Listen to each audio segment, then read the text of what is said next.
Hello guys, today we are entering one of the classic debate in finance, P ratio versus EV by EBITDA. Both the metrics are used to value whether company is overvalued, undervalued or fairly valued. But which one gives a clear picture? So by the end of this video, we'll try to understand which one to use, when to use and how to use. EV by EBITDA. EV by EBITDA means enterprise value divided by its EBITDA. Enterprise value is market cap plus debt minus cash, whereas EBITDA is earning before interest, taxes, depreciation, and amortization. P ratio. P ratio is market price divided by its earning per share. On both of these metrics, I have made a video. For deeper understanding, you can consider my past videos. Okay. In investing, generally EV by EBITDA is considered superior than P ratio. But why it is so? So I have found four factors on the basis of which we can consider these things. Number one, complete valuation. In EV by EBITDA, EBITDA component uses debt as well as cash component, whereas in P ratio, we'll only go for equity component.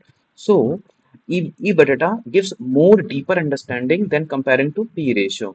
क्योंकि P ratio में सिर्फ share holder जो कि equity finance किए हैं उनका perspective ले रहा है, बल्कि डेट वाला और कैश कंपोनेंट को हटा चुका है।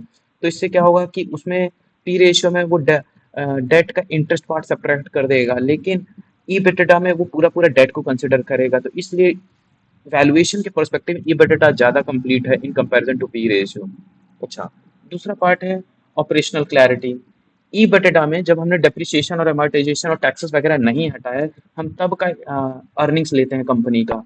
लेकिन पी रेशियो में ये दोनों कंपोनेंट और टैक्सेस हटा देते हैं, तो अब ये सब सब्जेक्टिव होता है कि डेप्रिसिएशन कितना चार्ज करें या टैक्स कितना लगा। इससे कंपनी की एक्चुअल अर्निंग्स पता नहीं चल पाती। तो पी रेशियो में ये सब सब्ट्रैक्ट करते हैं, तो उससे अर्निंग्स एक तरह से छुप चुकी होती है, वेरएस इन ई बटेटा ये हटाया नहीं होता है, तो ये अर्निंग्स सामने होती है, तो इससे मोर क्लैरिटी आती है कि कौन सा कंपोनेंट ज्यादा सही से काम कर रहा है। अच्छा, कंपैरिजन।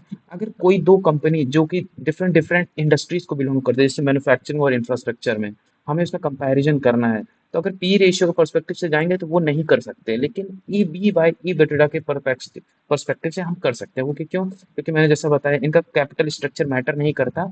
ई बेटेडा सारे स्ट्रक्चर्स को लेके चलता है, let it be equity portion, debt portion और cash component, whereas it is not so in P ratio, so that's why हम उसको नहीं यूज करते पी रेशियो को। अच्छा, जब कभी पी रेशियो में अगर अर्निंग्स नेगेटिव आ जाता है, तो उस समय पी रेशियो नेगेटिव आने लगता है, तो इसलिए हम उस समय पी रेशियो का कंपैरिजन कहीं नहीं कर सकते, लेकिन ईवी बाय ई बिल्डा में ये चीज इग्नोर कर सकते हैं। सो इसलिए EV by EBITDA is considered more superior. Now let us understand. I have taken two companies for better understanding. एक कंपनी एक्स है जिसका मैंने डेट ज्यादा पाया हुआ है, जो कि डेट आप देख सकते हो 1200 है, और कंपनी वाई जिसका डेट जीरो है। अब इनको पी रेशियो के अगर एंगल पे आप कंपेयर करोगे, तो आप ये देखोगे एक का जो कंपनी एक्स है उसका पी रेशियो आता है 10x, तो कंपनी वाई का पी रेशियो 12x आता है। तो अब यहाँ से आप पी रेशियो में अगर इसको कंपेयर करोगे, तो आपको लगेगा कंपनी एक्स का तो सस्ती है, बल्कि कंपनी वाई महंगी है। लेकिन अगर इनका ईवी बाई ई बेटेडा कैलकुलेट किया जाए, तो ये इसका जस्ट रिवर्स दिखता है। मतलब company Y looks cheaper, whereas company X looks expensive.